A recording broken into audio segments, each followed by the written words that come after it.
오늘 본문에서 보는 바와 같이 교회의 충만은 그리스도의 충만입니다. 교회는 그의 몸이니 만물 안에서 만물을 충만케 하시는 이인 그리스도의 충만입니다. 이 충만은 이렇게 한 구절 읽어갖고는 이해가 잘 안 되고 그 내용에 좀 더 이해할 만한 것이 에베소서 5장 22절 이하에서 제가 읽겠습니다만, 아내들이여 자기 남편에게 복종하기를 주께 하듯 하라. 이는 남편이 아내의 머리됨이 그리스도께서 교회의 머리됨과 같음이니 그가 바로 몸의 구주시니라. 그러므로 교회가 그리스도에게 하듯 아내들도 범사에 자기 남편에게 복종할지니라. 남편들아 아내 사랑하기를 그리스도께서 교회를 사랑하시고 그 교회를 위하여 자신을 주심같이 하라. 이는 곧 물로 씻어 말씀으로 깨끗하게 하사 거룩하게 하시고 자기 앞에 영광스러운 교회를 세우사 티나 주름 잡힌 것이나 이런 것들이 없이 거룩하고 흠이 없게 하려 하심이라.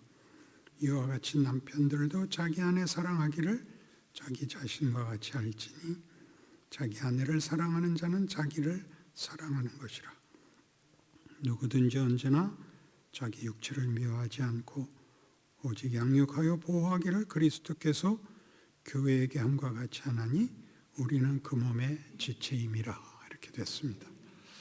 그러니까 그리스도와 교회의 관계는 그가 머리시고 교회가 그 몸이라 이렇게도 표현되고 여기서와 같이 부부로도 표현이 됩니다.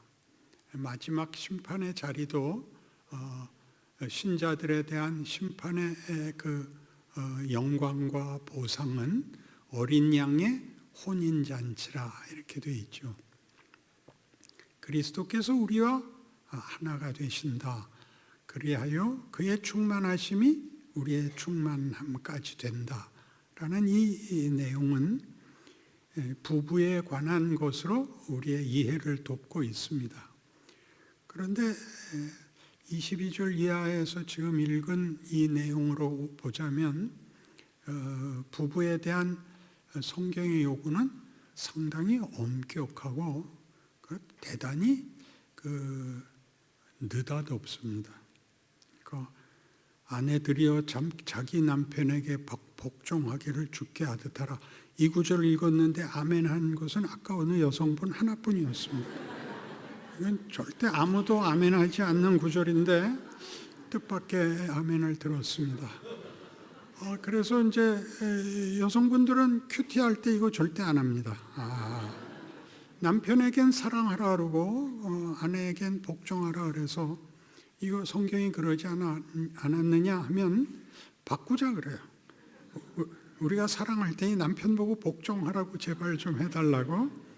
그래서 제가 이 본문을 주로 이제 결혼식 주례 때 쓰는데, 아내들에게 복종을, 남편에게 사랑을, 그 사랑은 큽니다. 주께서 교회를 위하여 자기 자신을 주심같이 하라 하니까 둘은 사실 같은 무게고 같은 명령입니다. 근데 이게 왜 중요하냐 하면 결혼을 하면 다 사랑을 해서 결혼을 합니다. 근데 결혼을 하면 그 사랑의 결실이라 그러고 그 사랑의 완성이라 그러는데 그날로 모든 사랑이 깨집니다. 이게 각각의 집에서 나와서 만날 때는 그렇게 좋았는데 한 집에 살면 왼수가 따로 없습니다. 사사건건 서로 걸리죠. 그래서 다 놀랍니다. 내가 이 사람만 아니면 누구하고 살아도 이거보다 나을 텐데 하필 그 중에 최악을 골랐냐. 다 그렇게 얘기를 하죠. 그러니까 사랑은, 우리 시중에서는 사랑이 진심이고 열정입니다. 세상에서는. 그러나 성경은 그렇게 얘기하지 않고 고린도전서 13장에 있는 대로 사랑은 이런 거 아니야 라고 먼저 3번을 얘기합니다. 사랑은 환상이 아니야. 사랑은 산을 옮기는 능력이 아니야. 사랑은 자기를 불태우는 거 아니야. 그럼 사랑은 뭔가? 사랑은 오래 참는 거야, 그럽니다. 영어 번역이 더 이제 본문에 더 분명한데, Love is long suffering입니다.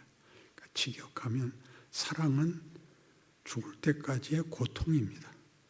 그러니까 부부가 제일 놀라는 게 사랑을 했는데 왜 고통스러우냐 하는 것입니다. 그러니까 성경은 이미 그 얘기를 하고 있죠. 사랑은 고통스럽다. 그래서 이기적이지 않다, 성내지 않는다, 예의를 지킨다. 모든 것 뒤가 뭐냐면 모든 것을 믿고 바라고 견디는 이라입니다. 상당히 미래적이죠. 그러니까 현실에서는 과정은 힘들다 그렇게 얘기하는 셈입니다. 그러니까 사랑은 진심과 열정으로 시작을 하지만 그게 열매가 아닙니다. 사랑은 실력입니다. 그러니까 부부로 살면 신혼이라는 게 얼마 안 가고 그다음부터 현실이 들어옵니다. 그래갖고 살아야 되거든요. 둘이 좋아했지 둘이 합치면 현실에서 면제받는 게 아니라 이제 새삼스럽게 현실을 살아야 되는데 연애할 때는 현실을 뒤에 놓고 좋은 것만 골라서 나와서 만났던 두 사람이 현실을 살아야 돼서 감출 수도 도망갈 수도 없는 무능을 어리석음을 다 서로 보게 되는 겁니다. 그러니까 제일 한심하죠. 모든 부인들에게 물으면 남편이 뭐가 그렇게 못마땅한가? 그러면 남자들은 왜 이렇게 바보예요? 다 그렇게 말을 하고 남자들에게 부인에게 뭐가 그렇게 속상해요? 잔소리만 안 하면 제가 살겠어요. 그러니까 서로 답이 없죠. 그래서 둘이 현실을 살면서 현실이 둘이 사랑한다고 해서 현실이 봐주지 않는 현실을 살아야 되니까 현실에 답을 내지 못하는 둘의 무능함을 서로 당신 탓이야 된 걸 몇 년쯤 살면 화해를 하나요? 저희 집은 48년이 됐는데 아직 화해 못했습니다. 그러나 하나 배운 게 뭐냐면 욕을 먹을 수 있게 됐습니다. 이게 뭐예요? 그러면 잘못했습니다. 죽여주시옵소서. 하나님이 그걸 만듭니다. 우리 인간은 세상에서는 지지 말라입니다. 세상을 살려면 너 지면 안 돼. 양보하면 안 되는데 하나님이 우리에게 만들려고 하는 건 너 그리스도의 장성한 분량이 충만한 데까지 가라. 그게 뭡니까? 줘라. 네가 다 내줘라. 사람이 그런 성품을 가지게 된다는 건 우리의 상상과 기대와는 다른 것입니다. 우린 사랑을 하면 행복한 결론이 나올 줄 알고 최선을 다하면 승리할 줄 알고 있지만 하나님이 우리에게 만들려고 하는 건 그런 게 아닙니다. 사람은 하나님의 형상이요. 하나님께서 우리를 그의 자녀 삼으시고 우리 보고 하나님을 아버지라고 부르는 것은 나를 닮아라는데 아버지를 닮으면 어떻게 하란 말입니까? 내 아들을 봐라. 그러는 겁니다. 육신을 입고 오셔서 배신을 당하고 수모를 당하고 고통 속에 처절히 죽어가는 일을 감수하시는 겁니다. 어디까지나 내줄 수 있다입니다. 엄두가 안 나신다고요? 현실이 하게 합니다. 해답은 없고 헤어질 수는 없으면 견디는 수밖에 없습니다. 그래서 결혼 30년쯤 지나면 사람이 변합니다. 맞받아서 안 싸웁니다. 한쪽이 지랄 떨 때 대꾸만 안 해도 큰 파국은 안 생깁니다. 근데 나는 지랄 떨 줄 모르는 줄 알아? 이게 이제 험악해집니다. 그러니까 그걸 참는 거는 사실은 인간 세상에서는 만들 수 없는 성품인데 예수를 믿어서 그렇게 된다는 것입니다. 그러니 교회에 대해서 여러분이 가지는 기대가 부부와 똑같습니다. 좋은 목사님을 모시면 아무 문제가 없을 거다 그렇게 생각하는 건 얼마나 철없는 기대입니까? 그런 건 없습니다. 서로 완성되지 않은, 아직 완전하지 않은 사람끼리 모여서 하나님이 세운 목사와 교인들이 십자가로 부른 교인들입니다. 그러니 뭐 와서 지랄을 떨어도 할 수 없는 거죠. 야, 내가 피 흘려 산 영혼이야. 그런데 목사도 참아야 되고, 야, 내가 기름 부어 세운 종이야. 근데 교인도 참아야 됩니다. 참고 참으며 어려움이 생기는 모든 일에 헤어진다든가 책임을 떠밀어서는 답이 안 나온다는 것을 서로 감수해야 교회는 크는 겁니다. 교회는 그의 몸이니 만물 안에서 만물을 충만케 하시는 이의 충만이니라. 그렇게 된 교회를 저희 교회 빼놓고 내 본 적이 없습니다. 이것도 나와서만 그럽니다. 저희 교회도 속 많이 썩입니다. 저니까 견디고 있지 아무나 못합니다. 그러니까 이 하나님이 우리를 불러서 어디까지 데리고 가고 거길 가려면 어떤 과정을 겪어야 하는가, 십자가를 진다는 게 무슨 말인가를 서로 상대방한테도 넘기는 겁니다. 우리 교회는 뭐 이래, 우리 목사님 뭐 이래, 우리 성도들은 뭐 이래, 그딴 말 할 필요 없다고요. 하나님이 뭘 만들려는 거야? 여기에 집중을 하셔야 되고, 하나님의 약속이 실패할 리 없다. 그게 우리의 믿음이죠. 만물 안에서 만물을 충만케 하시는 이의 충만, 그걸 보자고요. 그게 우리 모든 교회들의 소망이고 우리 교회의 믿음이어야 되는 것입니다. 그 시작을 하는 것입니다. 그러니까 결혼식 하러 이렇게 나와서 막 이렇게 벌쭉벌쭉 웃으면 제가 주례하러 나가서 속으로, 야, 너희들 이제 죽었다. 오늘 다 웃어라. 말은 안 합니다, 그렇게. 그러니 이런 예식을 하면, 그러니까 우리가 전심으로 기도했고 하나님께서 택하여 보내신 종이고 우리는 이제 행복밖에 남은 게 없어, 이렇게 말하는 것은 인생에 대해서도 하나님의 일하심에 대해서도, 하나님이 우리를 구원하기 위해서 그 아들을 십자가에 매달았다라는 데 대해서도 제대로 된 이해가 없는 것입니다. 하나님 왜 이런 방법을 썼을까?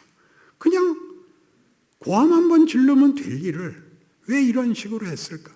구체적으로 하시는 겁니다.